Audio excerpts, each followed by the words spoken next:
Мислам дека сме сведоци на еден невиден политички притисок врз банките во Македонија да го прилагодат нивното работење и нивното пазарно работење по барање на политиката на владата.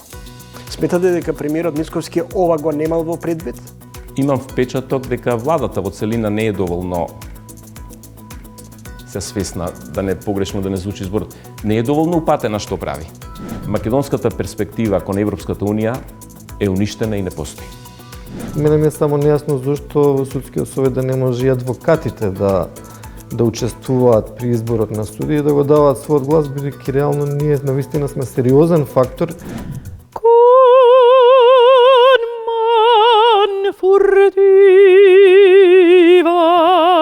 Мора да се влезе во ликот, мора да се влезе во делото, мора да бидеш комплетен во него.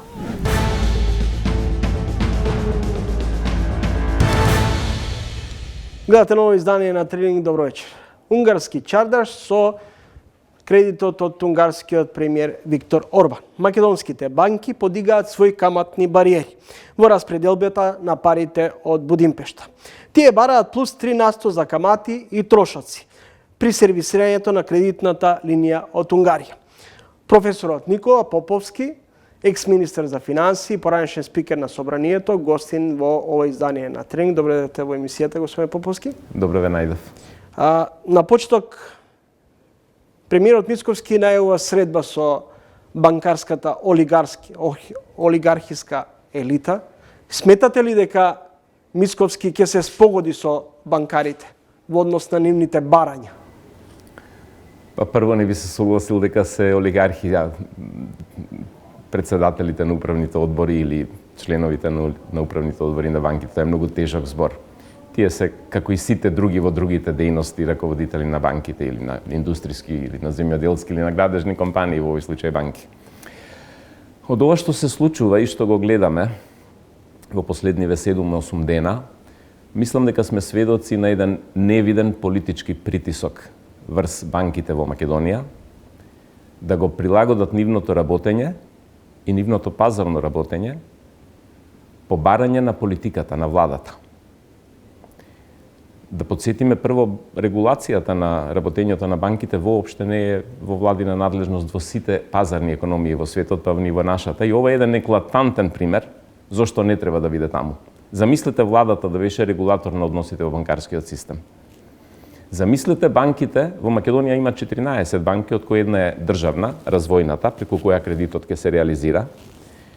Од останатите 13 се 3 македонски, другите 10 се странски банки. Од 100 до 90% на собственост во секоја поединечно. Замислете да не беа банките странски, туку да беа домашни. Со каков политички притисок се соочуваат од владата и директно од премиерот. Неколку денови поред на секоја пресконференција, на секоја изјава, премиерот врши политички притисок врз пазарни субјекти да се однесуваат според барањата на владата во нивното деловно работење. Како ќе одговорат банките на ваквиот упат од страна на владата? Банките ќе си одговорат како што тие сметаат. Од тоа што го гледам на телевизија, нивниот одговор е негативен. Тие самите кажат дека само една банка се согласила.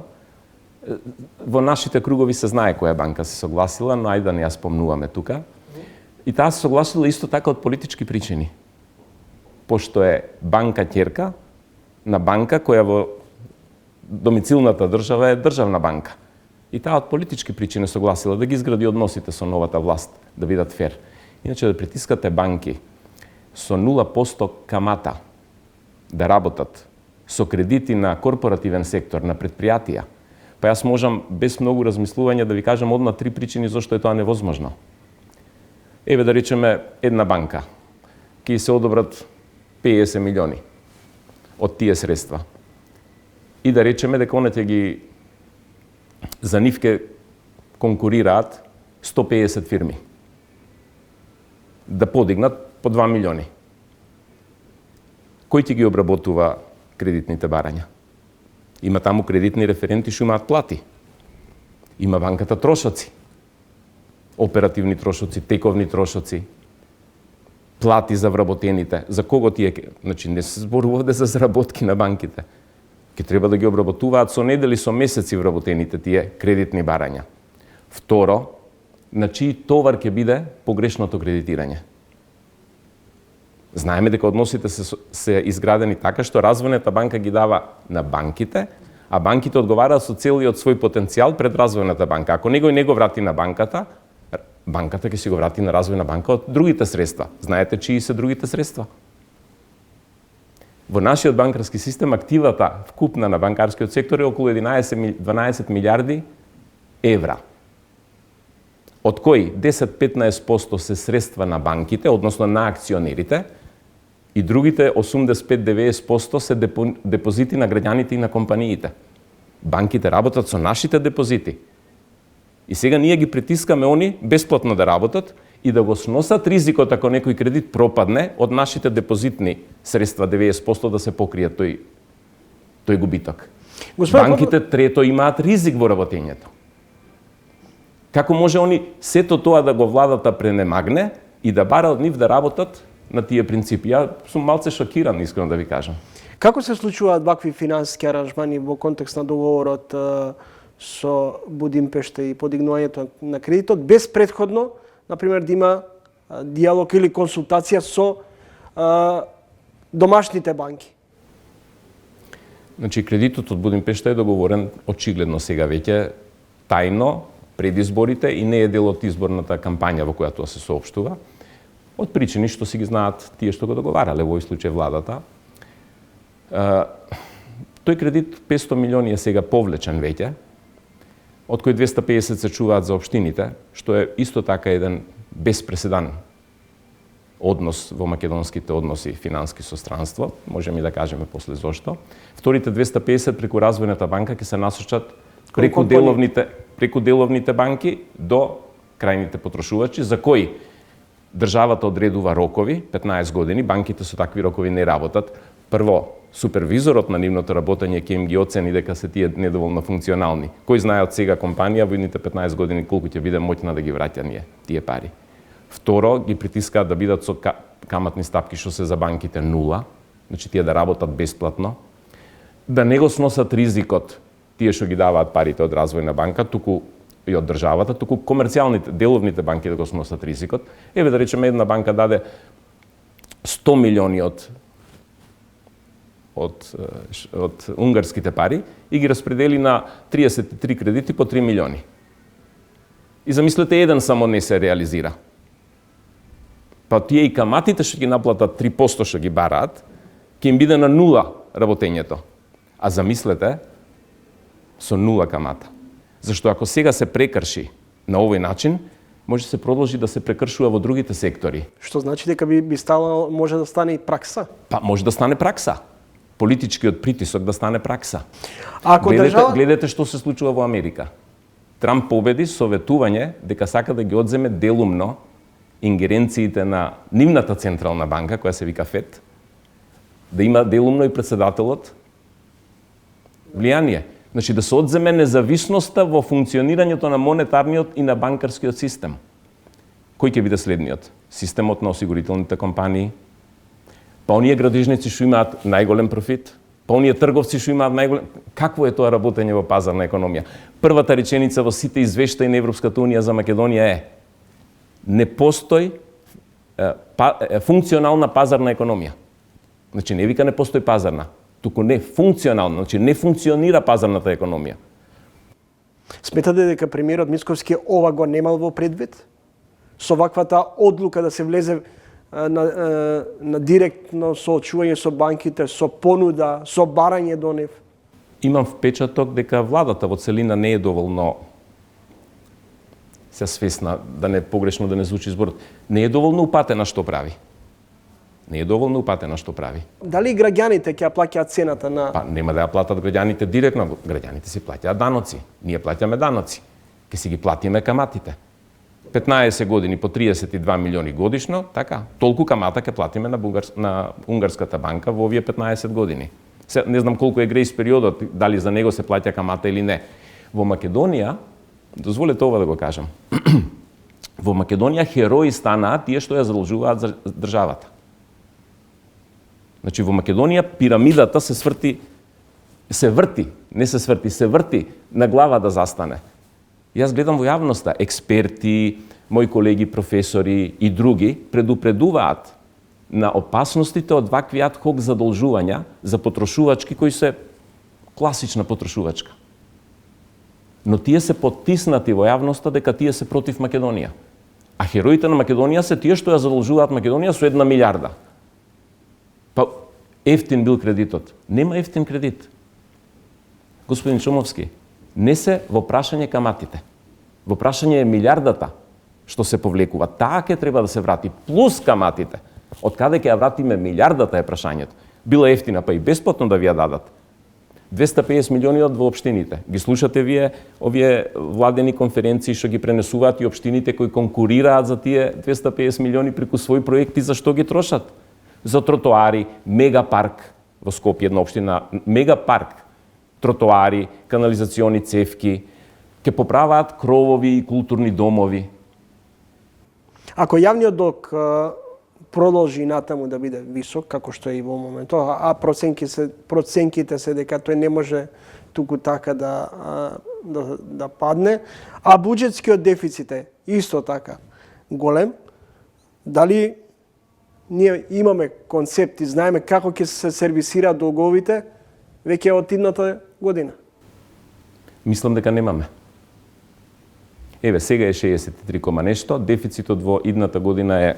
Дали ќе западнеме во должничко робство? Дефицитот идната година е, дозволете само да бидам прецизен, така, 545 милиони евра. На сегашните 63,2% од БДП, што е долг, во последниот квартал ќе имаме уште 1-2% со овие 500 милиони што ги повлековме, ќе стане 65-6. Дури и повеќе на крајот од оваа година.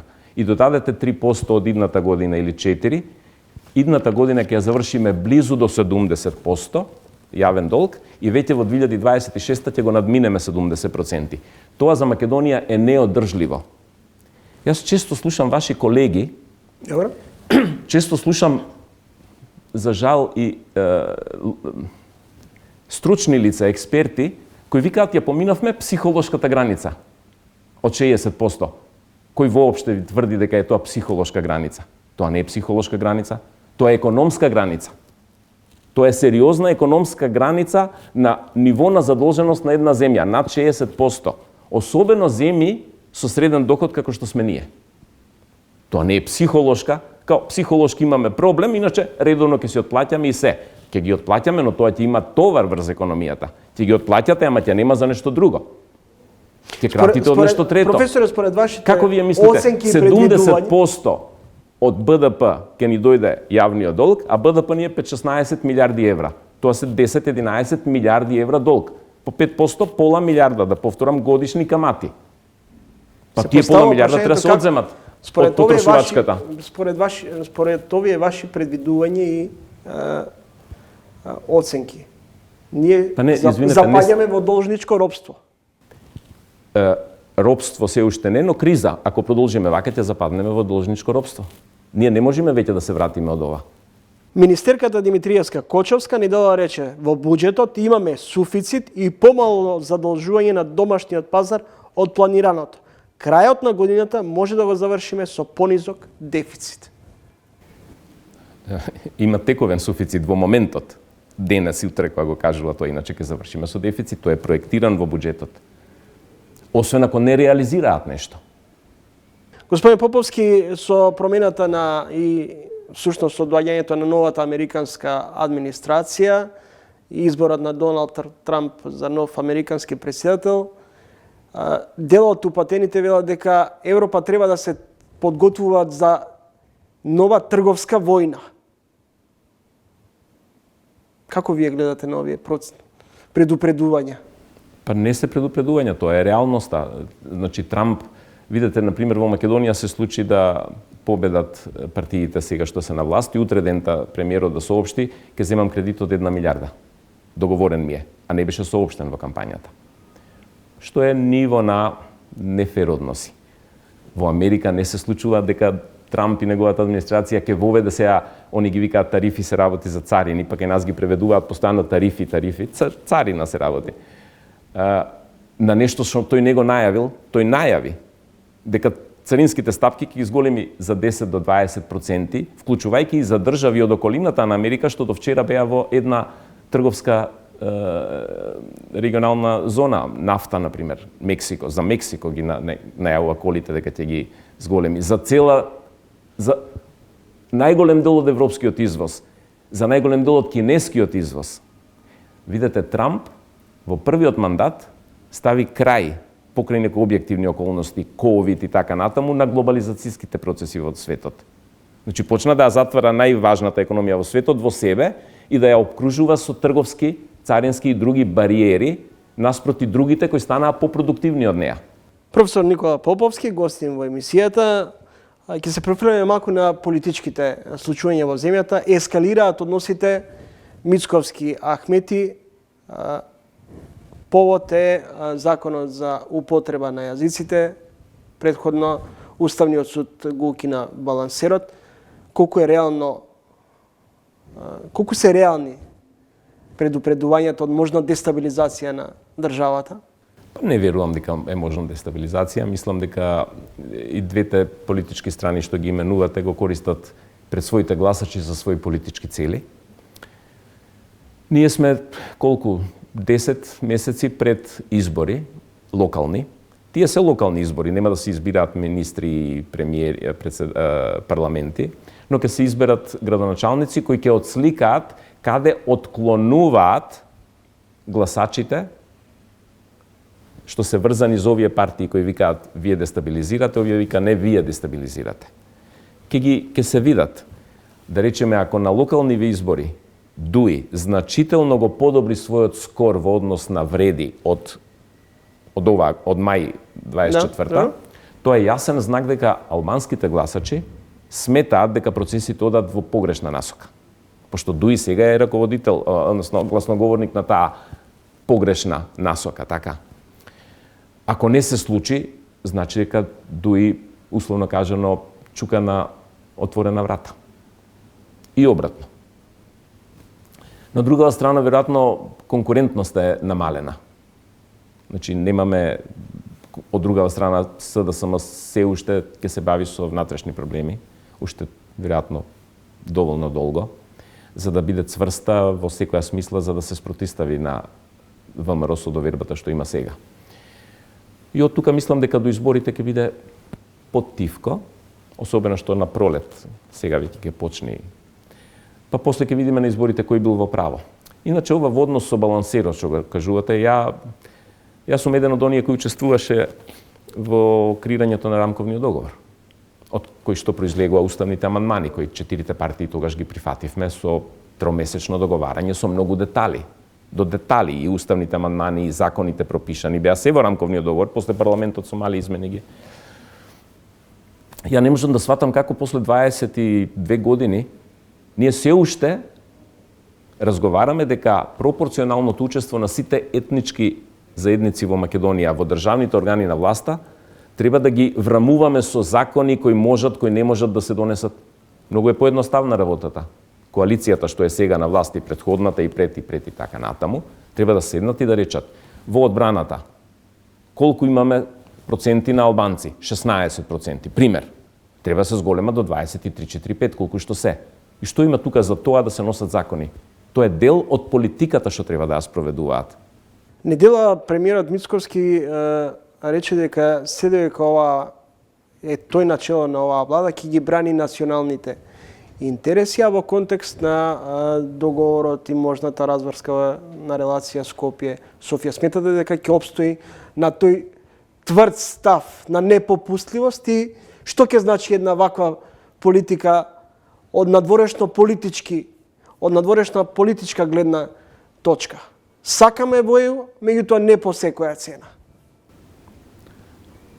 Искрено да ви кажам, не знам што премиерот мисли и на што ќе обстои, зашто во изминативе 5 месеци, колку е премиер, 4-5 месеци, сме сведоци на тоа дека се што многу често ги менува ставовите од од периодот кога беа во опозиција. Многу често ги менува ставовите, сега се полесно прифаќа. Премиерот на Македонија, кога дојде тука унгарскиот премиер во Охрид во официјална посета, излезе пред камера и рече Унгарија е наш стратешки партнер. Постојат снимките. Јас го слушнав тоа на телевизија. Вие знаете што значи Македонија да изјави дека Унгарија ни е стратешки партнер? Што, веќе не ни е Америка стратешки партнер? Веќе не ни е Европската унија стратешки партнер? Но ајде тука да видам јас бар за себе отворен. Македонската перспектива кон Европската унија е уништена и не постои. Можеме тоа долго да го образложуваме, можеме и кратко да го образлагаме. Односите со Бугарија и барањето на бугарите, кои само на површината делуваат како технички, сменете го уставот, сменете еден-два закони, не знам што, не се де факто технички, тие се суштински. Тие сакаат, еве деновиве славиме 80 години од ослободувањето на Македонија. Македонија е ослободена на 15 ноември, последниот фашисти ја има напуштено и домашните фашисти се поразени. 80 години славиме. Сега се повампири бугарскиот, да речеме, неофашизам, дека Македонија треба да биде нивна втора држава, во која бугарите живеат во Бугарија, но живеат и во Македонија. Нашиот пат, тоа, за жал, во Европската унија се прифати како политика на Европската унија. И сега ние сме соочени со зид кој не можеме да го поминеме. Бар не во наредните 10-15 години. И од тоа го гледано, ја мислам, и тоа прилично сум уверен во тоа, дека македонската перспектива во ЕУ веќе не постои. И ние треба да се престроиме многу брзо на тој факт, како општество, како држава. Ние можеме како и европјаните со нас што прават. А да, ние сме без Западен Балкан, без вас не постои Европска унија, не тапшаат по рама, уствари знаат дека нема да не примат. Така и ние да викаме, да, ние сме за Европска унија, све ќе дадеме за вас, но ќе си ја тираме собствената работа. Европската унија нема да ја достигнеме. Никогаш. Господине Поповски, иако долг период веќе не сте дел од партиските активности на вашата социјалдемократска партија, дали од овој денешен нагол гледате сеир на случувањата на СДСМ, кои на последните избори доживеа фиаско. Сега поточно деновиве гледаме дека има сериозни превирања во партијата. Не, како, не знам, употребивте, бар јас го доживеав како многу тежок збор. Сеир, турцизам кој веројатно се преведува како рамнодушност или задоволство од таквата состојба, не знам како да го преведам. Не. Како и сите членови на СДСМ, сега видите што се случува во СДСМ, еден период од 2-3 години, 2-3 пати го пререгистрираа членството. Нови членски книжки и така натаму. Сега имаме членски книжки пред 3 години, 4 кога ни ги издадоа во времето на Заев. Ни дадоа некои членски книжки со броеви се едноцифрени.